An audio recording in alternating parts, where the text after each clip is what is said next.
નમસ્કાર, પ્રણામ. સ્વાગત છે તમારું એક નવા વિડીયોમાં. મિત્રો, આજની કહાની શરૂ કરતા પહેલા તમને એક વિનંતી છે કે આ કહાની અંત સુધી ધ્યાનથી સાંભળજો, તો જ તમને આખી કહાનીનો સાર સમજાશે. અને વિડીયો પસંદ આવે તો લાઈક, શેર અને નવા હોય તો ચેનલને સબસ્ક્રાઇબ જરૂરથી કરજો. તો ચાલો શરૂ કરીએ આજની કહાની.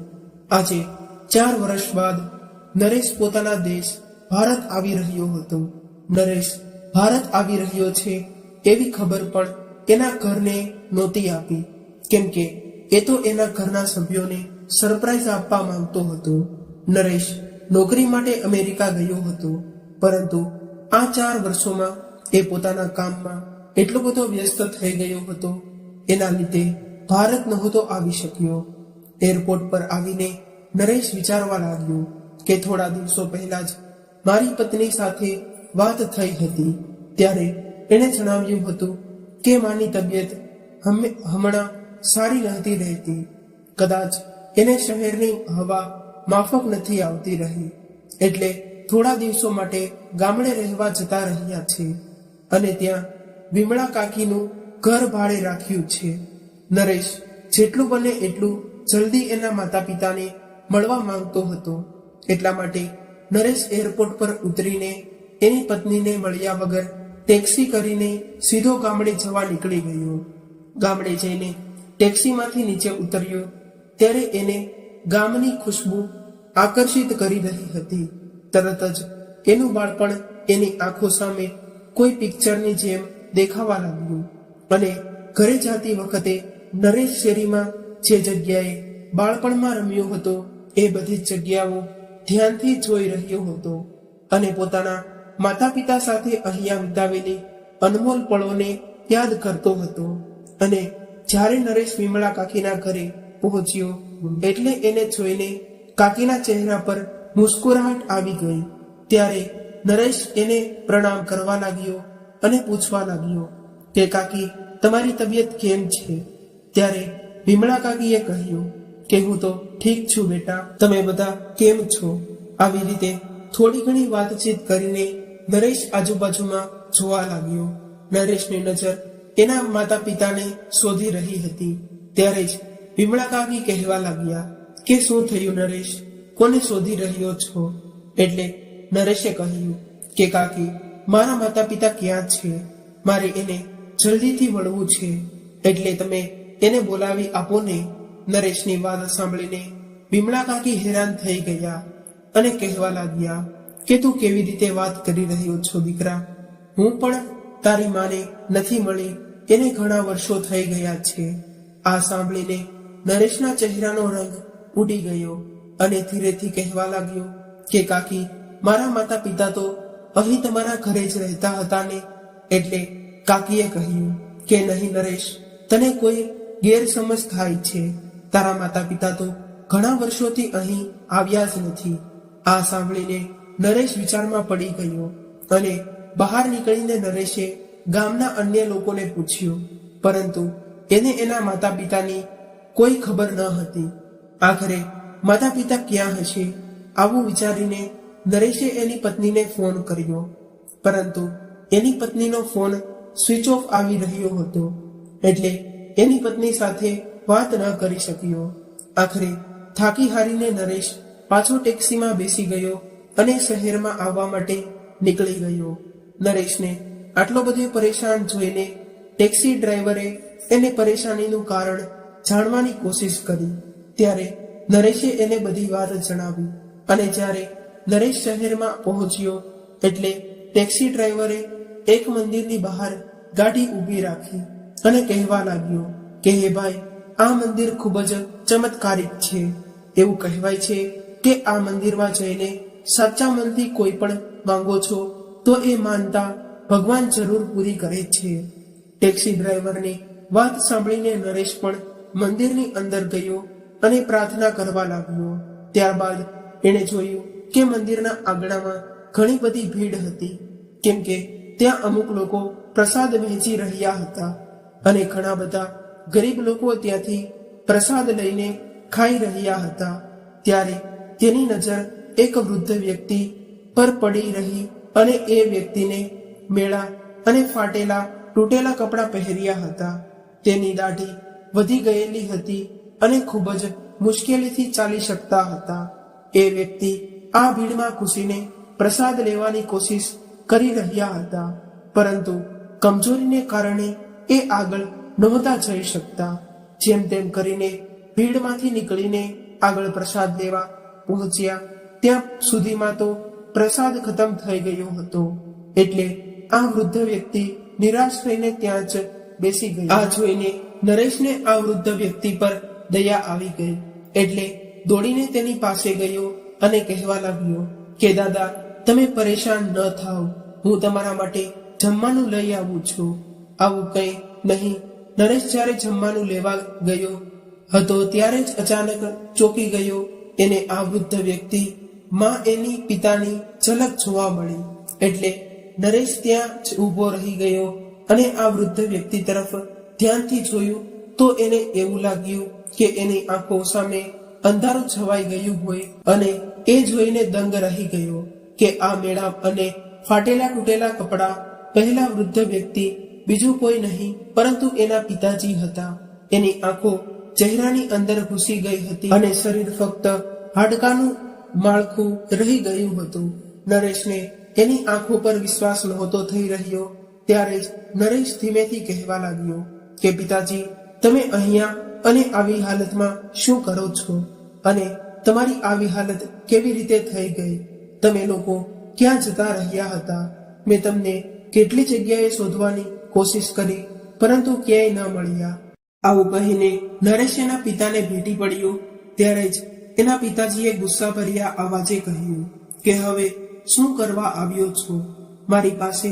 કે પછી એ જોવા આવ્યો છો કે તારા માતા પિતા જીવતા છે કે મરી ગયા છે?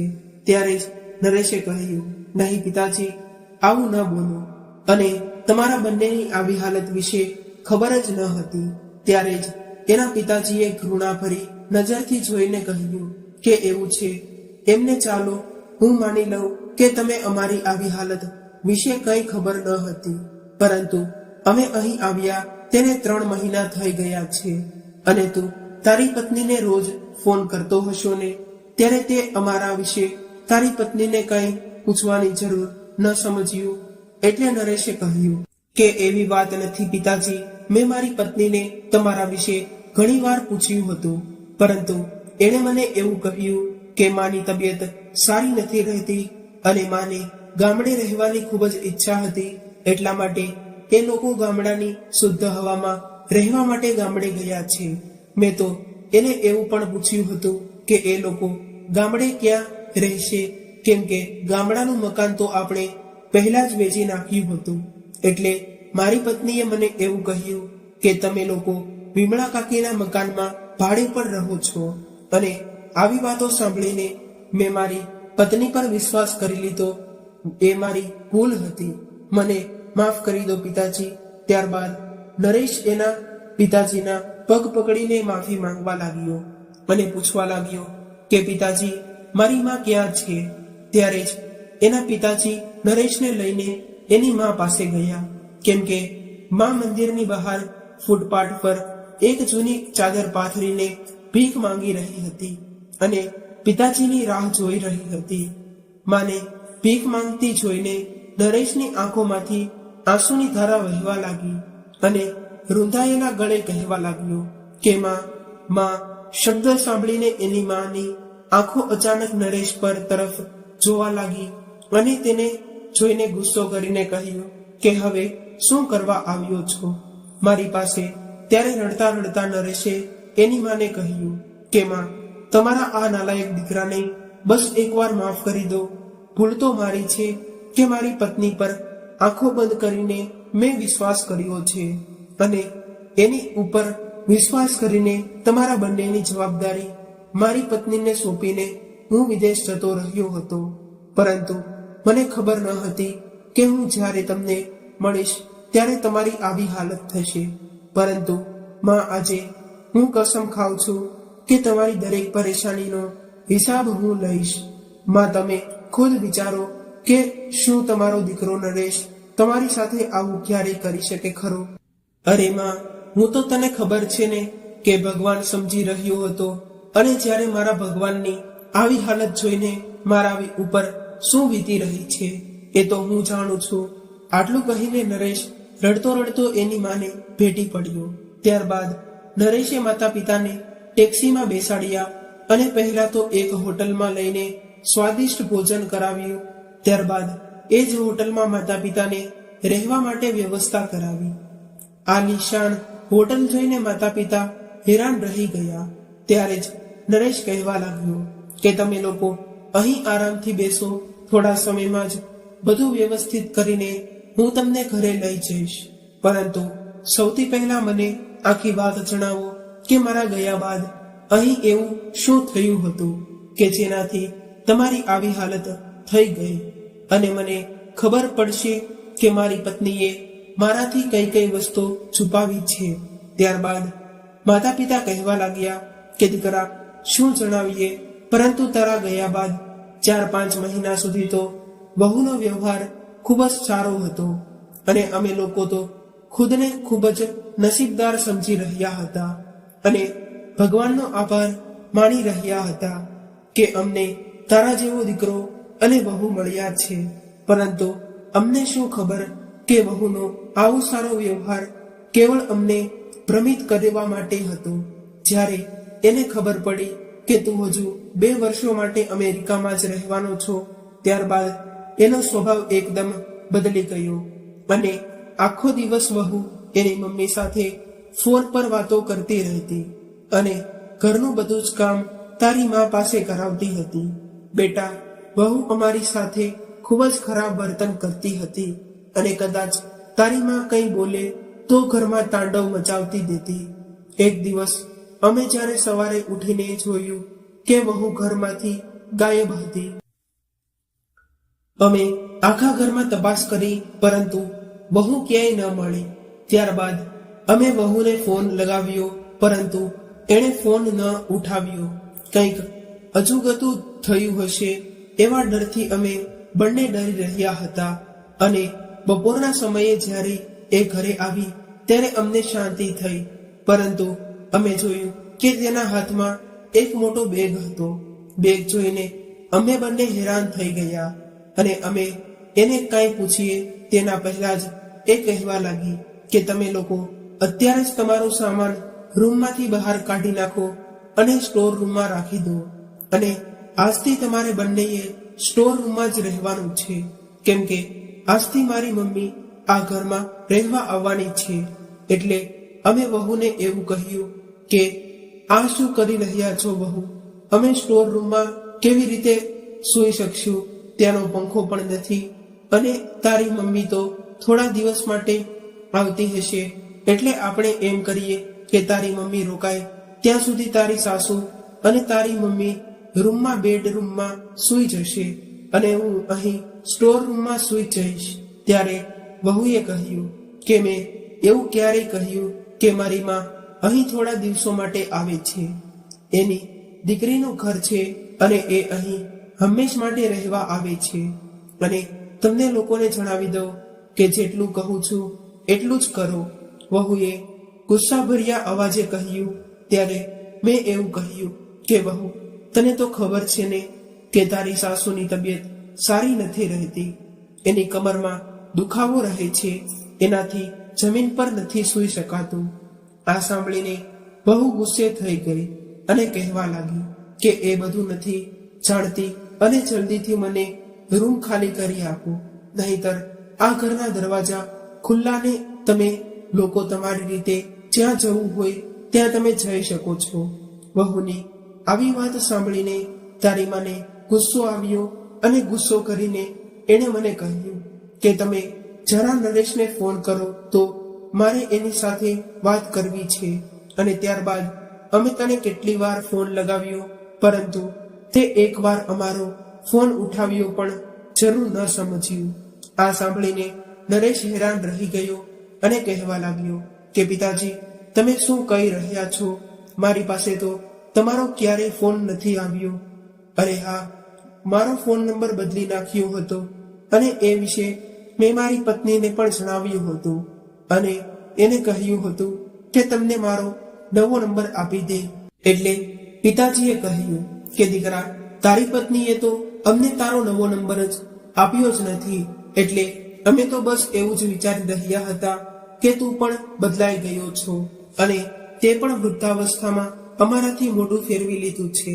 ત્યારબાદ માં કહેવા લાગ્યું કે બેટા, મેં વહુને એકવાર કહ્યું હતું કે નરેશ સાથે મારી એકવાર વાત કરાવી દે. ત્યારે એણે એવું કહ્યું કે શું મારા પતિએ મારો ઠેકોલ રાખ્યો છે કે વારે વારે તમે નરેશને ફોન લગાવવાની વાત કરી રહ્યા છો? એ અમેરિકામાં કામ કરવા ગયા છે, આરામ કરવા નથી ગયા.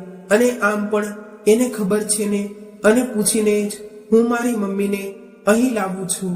એટલે નરેશે કહ્યું કે હા પિતાજી, મારી પત્નીએ એવું મને કહ્યું હતું કે હું મારી મમ્મીને આપણા ઘરે લઈ આવી છું, કેમ કે એનો ભાઈ અને ભાભી એની મમ્મીનું ધ્યાન નહોતા રાખતા અને એને ખૂબ જ પરેશાન કરી રહ્યા હતા. પરંતુ પિતાજી, કદાચ મને એ નહોતી ખબર કે મારી પત્ની તમને તમારા રૂમમાંથી બહાર કાઢી રહી છે, તો હું એને એની મમ્મીને આપણા ઘરે લાવવાની ક્યારેય છૂટ ન આપત.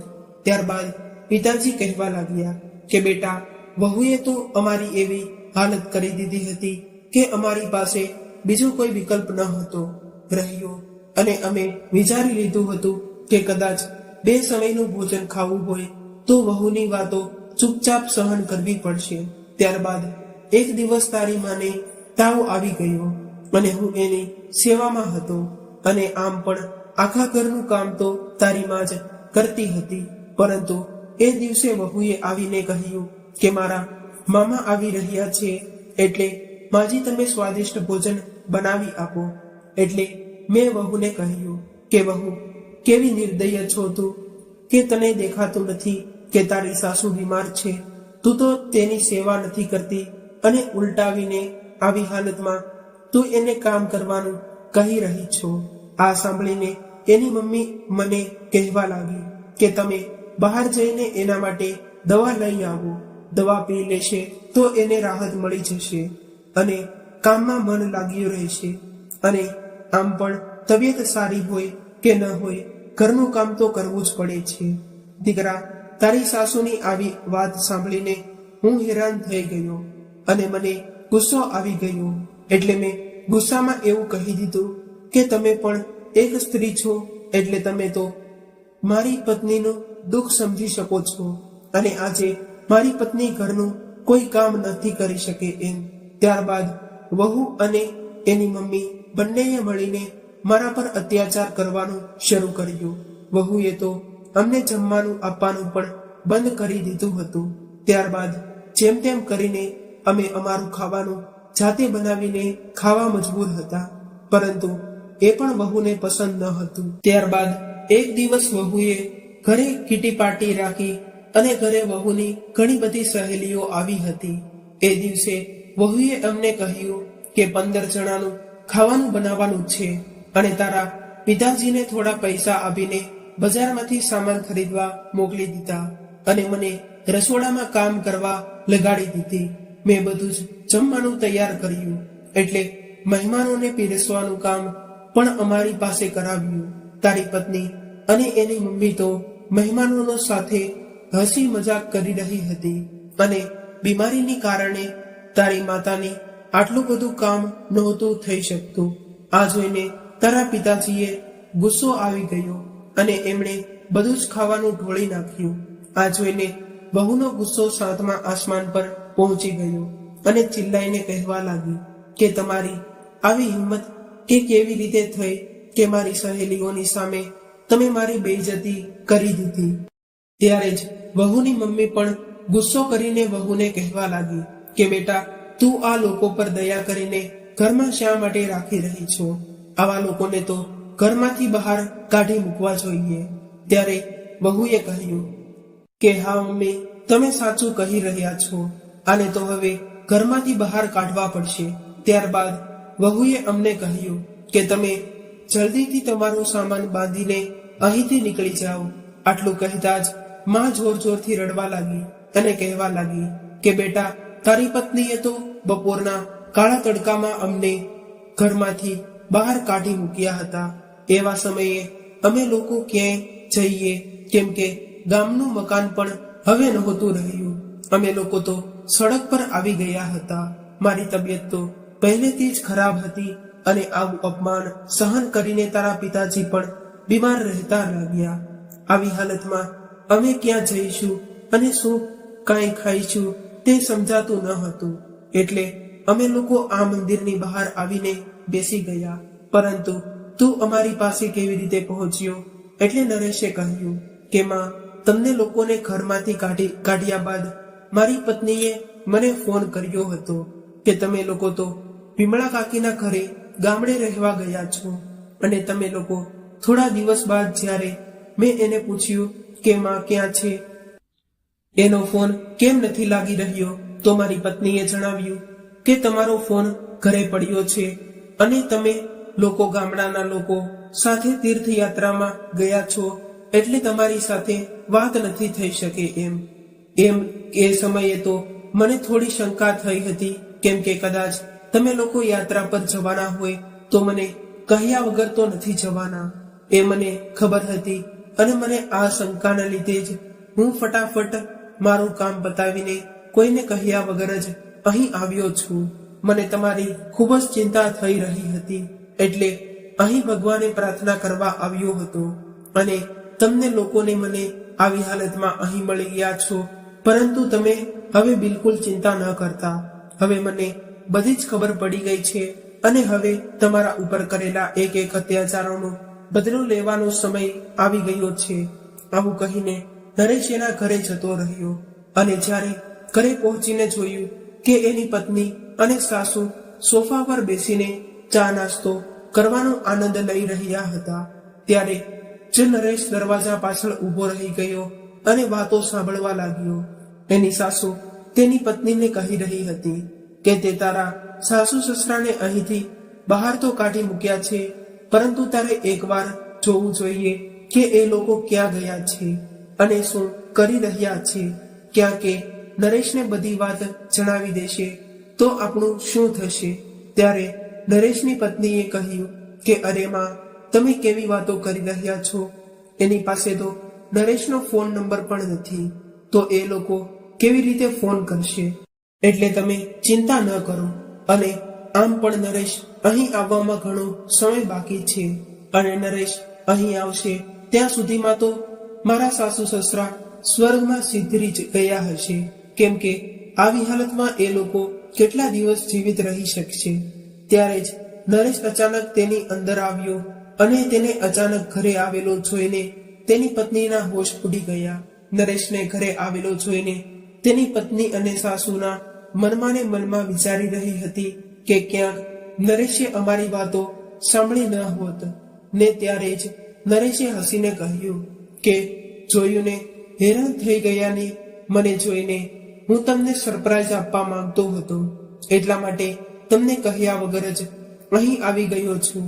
નરેશની વાત સાંભળીને તેની પત્ની અને સાસુને થોડી શાંતિ થઈ અને એને હવે વિશ્વાસ આવી ગયો હતો કે નરેશ એની વાતો નહોતો સાંભળી રહ્યો.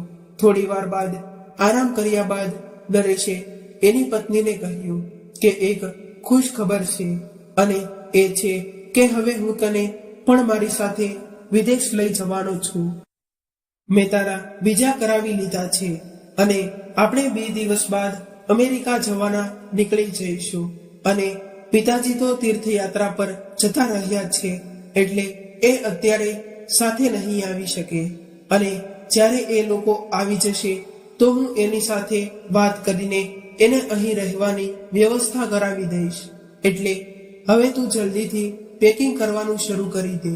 આ વાત સાંભળીને નરેશની પત્ની ખૂબ જ ખુશ થઈ ગઈ અને ત્યારે જ એની સાસુઈને પરેશાન થઈને કહ્યું કે દીકરી, તમે લોકો તો વિદેશ જઈ રહ્યા છો, પરંતુ જરા એ તો વિચારો કે તમારા ગયા બાદ મારું શું થશે?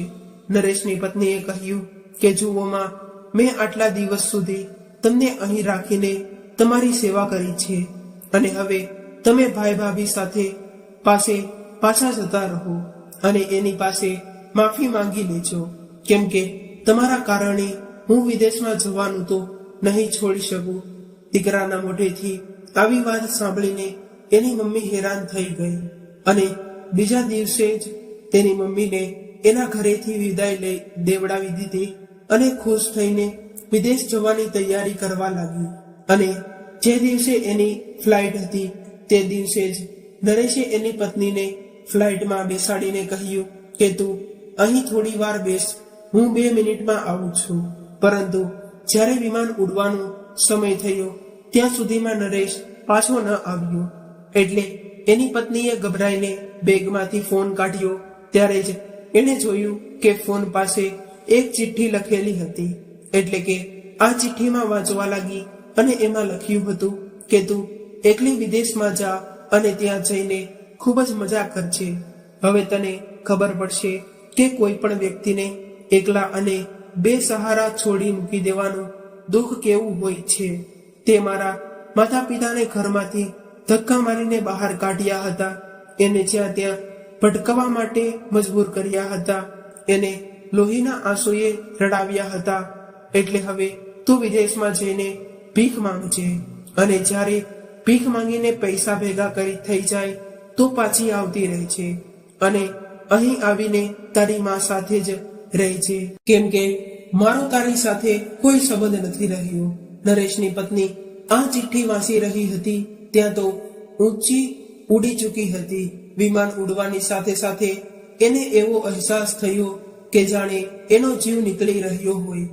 વિદેશમાં રહેવાની ઈચ્છાના કારણે નરેશની પત્ની એના સાસુ સસરાથી છુટકારો મેળવવા માંગતી હતી અને તેની આ ઈચ્છાના કારણે જ એની મમ્મીએ બેસહારા છોડી દીધી હતી.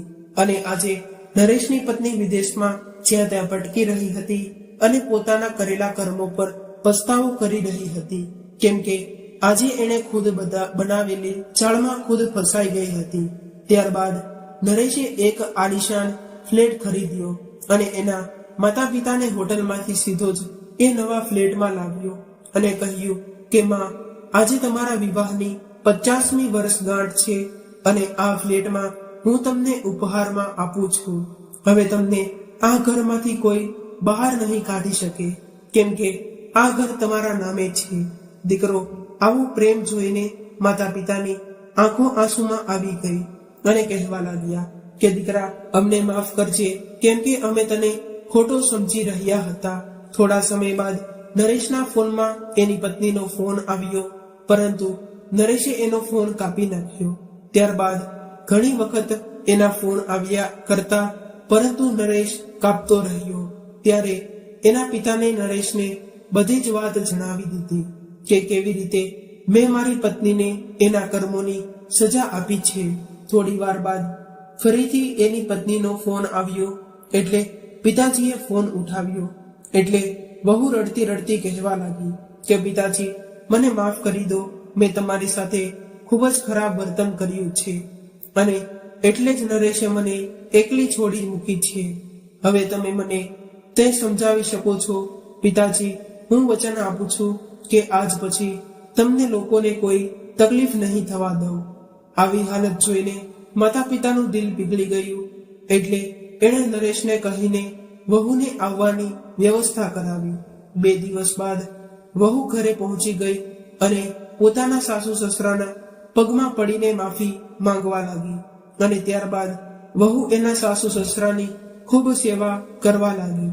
આજે એક દીકરાએ દુનિયા સામે એક મિસાલ કાયમ કરી હતી, પરંતુ આ બાજુ નરેશની સાસુએ એના ઘરે પહોંચીને જોયું કે એનો બધો જ સામાન સ્ટોર રૂમમાં પડ્યો છે અને એના રૂમમાં એના માટે કોઈ જગ્યા ન હતી, કેમ કે એના રૂમમાં તો એની વહુના પિતાજીના આરામ કરી રહ્યા હતા.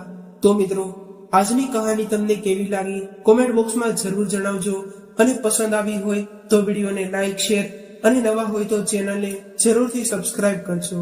હર હર મહાદેવ.